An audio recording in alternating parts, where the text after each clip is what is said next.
तो बच्चों इस वीडियो के अंदर हम करेंगे क्लास 10th के चैप्टर नंबर 6 ट्राइंगल्स की थ्योरम नंबर 6.2।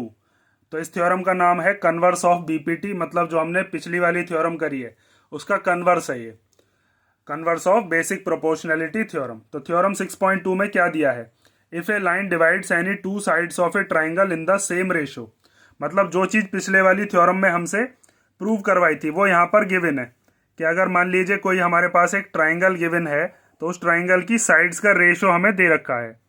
तो मैं एक ट्राइंगल ड्रॉ कर लेता हूं और उस ट्राइंगल का नाम क्या दे देते हैं हम, ए बी सी। ये एक हमने ट्राइंगल ड्रॉ कर लिया और इसका नाम क्या हो गया, ए बी सी। और इसने बताया है कि मान लीजिए एक साइड को रेशो में बदलने के लिए एक हमारे पास साइड दे रखी है, जैसे ये साइड हमने कौन सी मान ली, डी ई। और ये डी ई वाली जो साइड है ये इसमें हमें करके दिखानी है कि then the line is parallel to the third side. ये डी ई बी सी के पैरेलल करके दिखाइए। तो अभी जो हमने पिछली वाली थ्योरम्स प्रूव करी हैं उन दोनों ही थ्योरम्स, पिछली वाली जो दोनों मेथड बताए थे उन दोनों ही मेथड्स के अंदर हमने क्या चीज प्रूव करी है, हमने ये चीज प्रूव करी थी कि अगर दो साइड पैरेलल दे रखी होती थी ऐसे, डी ई किसके पैरेलल है, बी सी के, तो वहां पर हमने A D upon D B equal to A E upon E C करके दिखाया था। इसमें ये वाली जो चीज है ये गिवन है और ये डी ई और बी सी जो है ये हमें पैरेलल करके दिखाने हैं, मीन्स ये उसका उल्टा है बिल्कुल। तो सबसे पहले इसके अंदर हम लिख लेते हैं कि हमें क्वेश्चन के अंदर गिवन क्या क्या है।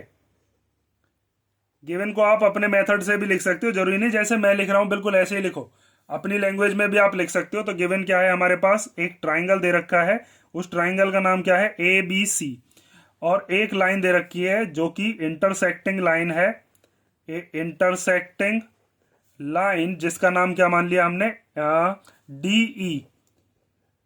ठीक है, विच कटेज या विच इंटरसेक्ट्स, कौन कौन से पॉइंट पर इंटरसेक्ट कर रही है वो, which intersect A B at D, A B at point D and A C at point E, A C at point E.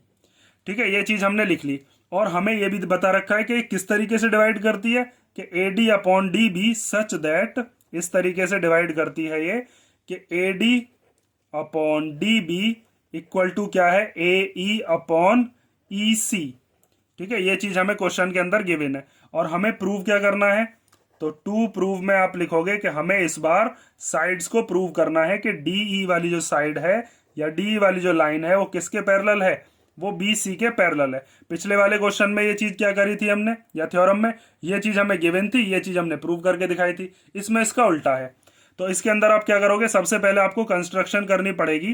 Construction में हम क्या चीज करने वाले हैं, कंस्ट्रक्शन में हम ये चीज करेंगे कि चलो अगर डी ई पैरेलल नहीं है, ठीक है, क्योंकि डी तो हमें पैरेलल प्रूव करके दिखानी है, तो हम डी को तो ले नहीं सकते कि जी डी पैरेलल है इसीलिए इनकी साइड्स का रेशियो इक्वल हो तो लिखा होगा ये। तो हम क्या काम करते हैं, अपनी तरफ से एक लाइन पैरेलल मान लेते हैं, अपनी तरफ से ड्रॉ करोगे ये लाइन। जैसे हमने मान ली एक लाइन ड्रॉ कर दी, ये लाइन हमने ड्रॉ करी है और इस लाइन का नाम हम दे देते हैं जैसे डी एफ।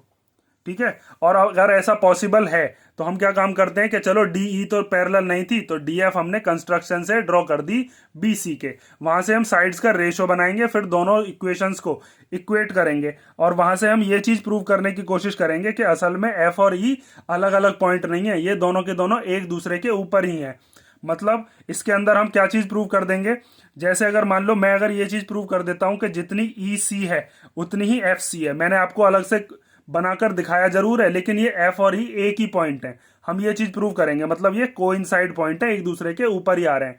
अगर मान लो मैं ये चीज प्रूव कर देता हूं कि ई सी वाली जो लाइन है वो किसके इक्वल है, एफ सी के, मतलब कि अगर मान लीजिए ई सी 5 सेंटीमीटर की है तो एफ सी भी कितने की होगी, 5 सेंटीमीटर की। अगर हम ये चीज प्रूव कर देते हैं कि ई सी एफ सी बराबर है तो इसका मतलब एफ और ई अलग अलग पॉइंट नहीं है, ये एक ही पॉइंट है। ठीक है, बस हमने प्रूव करने के लिए अलग से एक लाइन ड्रॉ कर ली है जो कि पैरेलल मान ली है। तो इस चीज को हम क्या करते हैं, पहले लिख लेते हैं कि इफ पॉसिबल, अगर पॉसिबल है तो हम लेट कर लेते हैं, लेट डी और ई वाली जो लाइन है D E is not parallel to, is not parallel to B C, कि अगर डी ई पैरेलल नहीं है बी सी के तो हमने अपनी तरफ से कंस्ट्रक्शन से क्या ड्रॉ कर दी है, एक लाइन ड्रॉ जिसका नाम क्या है डी एफ। तो हम यहां पर लिख देते हैं then there must be another parallel line to B C. और वो बी सी के पैरेलल हमने कौन सी लाइन बना दी है, वो हमने मान ली कि चलिए डी एफ जो है वो बी सी के पैरेलल है। डायरेक्टली तो हम लिख नहीं सकते कि डी बी सी के पैरेलल है जी और हो गया प्रूफ। ठीक है, तो अपनी तरफ से कंस्ट्रक्शन से हमने कोई और लाइन मान ली है। तो अब हम क्या करते हैं, अब हम करते हैं इसका प्रूफ। तो प्रूफ देखिए अब ध्यान से, यहां पर हम लिखते हैं अब इसका प्रूफ। तो सबसे पहले आप प्रूफ के अंदर ये चीज लिख सकते हो कि जब ये वाली line D F B C के पैरेलल है, since D F is parallel to B C. ये बात कहां से आई है, ये बात आई है बाय कंस्ट्रक्शन। अभी हमने कंस्ट्रक्शन में ये बात मानी है। तो जो पैरेलल लाइन होती है वो सेम रेशो में डिवाइड करती है। तो हम लिख सकते हैं A D upon D B equal to A F upon F C. तो यहां पर हम लिख देते हैं A F upon F C. ये बात कहां से आई, by BPT theorem. BPT theorem ने हमने यही चीज तो सीखी थी। जैसे अगर मान लीजिए यहां पर ये चीज दे रखी थी हमें कि डी वाली जो लाइन है वो बीसी के पैरेलल है, तो ये डी वाली लाइन कहां कहां पर कट कर रही थी, ई पॉइंट पर और डी पॉइंट पर। तो A D upon D B हमने ए ई अपॉन ई सी के इक्वल रखा था।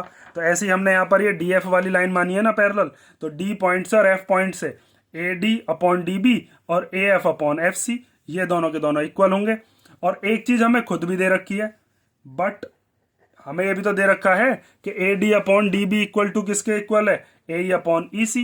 तो हम यहां पर लिख सकते हैं कि लेकिन A D upon D B तो किसके इक्वल था, वो था ए ई अपॉन ई सी के इक्वल। ये बात कहां से आई, ये बात गिवन से आ गई। तो अगर मैं इसको मान लेता हूं फर्स्ट इक्वेशन और इसको मान लेता हूं सेकंड, तो इन दोनों के देखो एलएचएस इक्वल है, मतलब लेफ्ट हैंड साइड और लेफ्ट हैंड साइड। तो जब दोनों के एलएचएस इक्वल है तो दोनों के आरएचएस भी कैसे होंगे, इक्वल ही होंगे।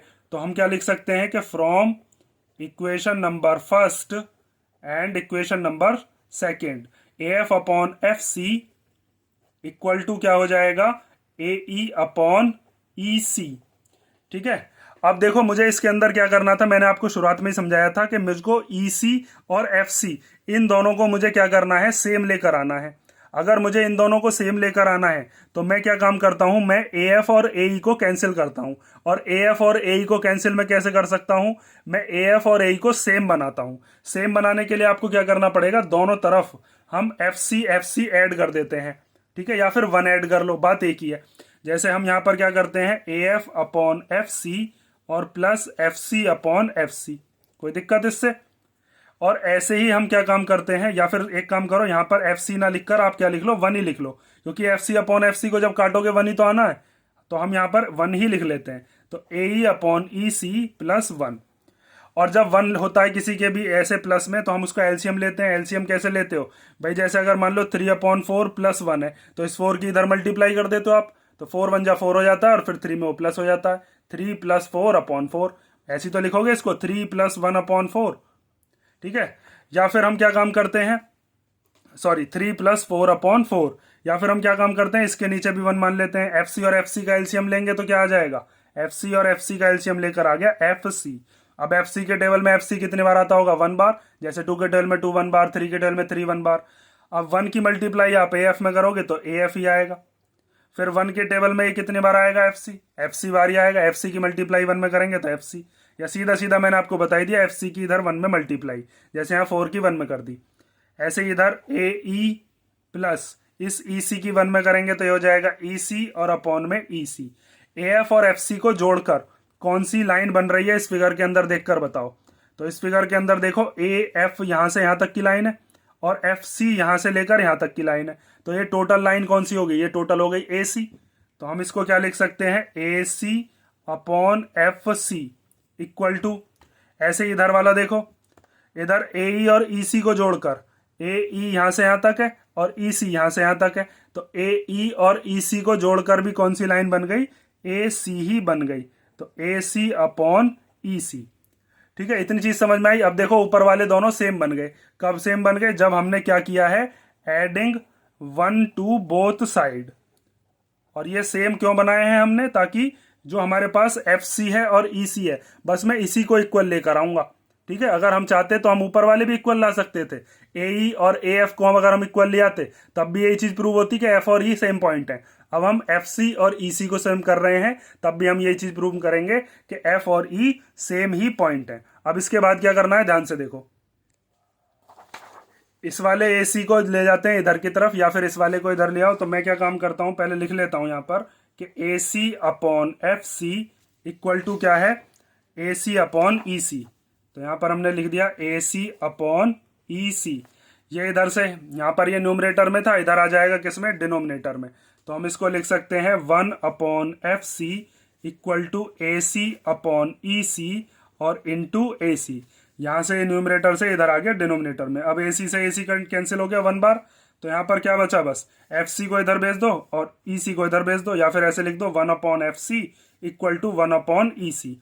ई सी को इधर भेजेंगे 1 के मल्टीप्लाई में तो ई सी हो जाएगा, एफ सी को 1 की तरफ भेजेंगे तो क्या हो जाएगा, एफ सी।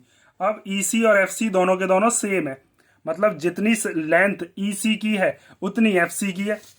मतलब अगर मान लीजिए एक सेकंड के लिए हम ऐसा मान लें कि ई सी यहां से यहां तक 5 सेंटीमीटर है, तो एफ सी भी कितनी है, वो भी 5 सेंटीमीटर है। ये चीज हमने यहां पर प्रूव कर दी। और ये चीज कब पॉसिबल है, ये जब भी पॉसिबल हो सकती है कि देखो दोनों में सी पॉइंट तो कॉमन है, तो सी तो हटेगा नहीं अपनी जगह से, सी तो यहीं रहेगा। ये तभी पॉसिबल है अगर ई और एफ दोनों के दोनों कोइंसाइड पॉइंट्स हो, मतलब कि एक दूसरे के ऊपर आ रहे हो। तो अब इस बात को आप लिखकर कैसे दिखाओगे, वो चीज मेन है। तो यहां पर हम लिख सकते हैं कि this is possible only when F and E R coincide में यही वाली स्पेलिंग आएगी, COINCIDE, सी आएगा यहां पर। कोइंसाइड का मतलब है एक दूसरे के ऊपर वाले पॉइंट्स, कोइंसाइड पॉइंट्स का मतलब क्या है कि जैसे हमने जो ये चीज मानी थी ना कि डी एफ वाली जो लाइन है वो बी सी के पैरेलल है, असल में ये एफ वाला पॉइंट जो है ये ई वाला ही पॉइंट था। वो तो हमने प्रूव करने के लिए अलग से लाइन आपको शो कर दी है, लेकिन एफ और ई असल में एक ही पॉइंट है। तो हम क्या लिख सकते हैं कि इसका मतलब ये है दैट इज के D F is the line D E itself, मतलब कि डी एफ वाली जो लाइन है वो डी ई ही थी। ठीक है, तो अब इसका मतलब यहां से हम क्या लिख सकते हैं कि डी ई ही पैरेलल है किसके, बी सी के। ठीक है, जो कि हमें क्या करना था, प्रूव करना था। सीधा सिंपल सी बात है, मतलब बस बेस बदल दिया था हमने, एक तरीके से ऐसे समझ सकते हो कि यहाँ पर हमने बस इसका बेस बदल दिया था कि ई को हमने क्या मान लिया था, एफ मान लिया था, और उसी से हमने प्रूव करते चले। और हमने लास्ट में क्या प्रूव कर दिया कि जितना ई सी है उतना ही एफ सी है। और ये जब कब कब पॉसिबल हो सकता है, जब ई और एफ कैसे पॉइंट हो, कोइंसाइड पॉइंट्स। ठीक है, ये हो गई आपकी थ्योरम नंबर 6.2। और ये दोनों ही थ्योरम बीपीटी और उसका कन्वर्स, ये बहुत ही इंपॉर्टेंट है। इन दोनों को आप ध्यान से कर लेना, क्योंकि मैंने पहले भी बताया था आपको कि आपके में गिनी चुनी ही वो रह गई हैं थ्योरम्स, तो इनको आप पक्का कर लेना। और अगर इसमें कोई डाउट हो तो आप कमेंट करके पूछ लेना। ठीक है।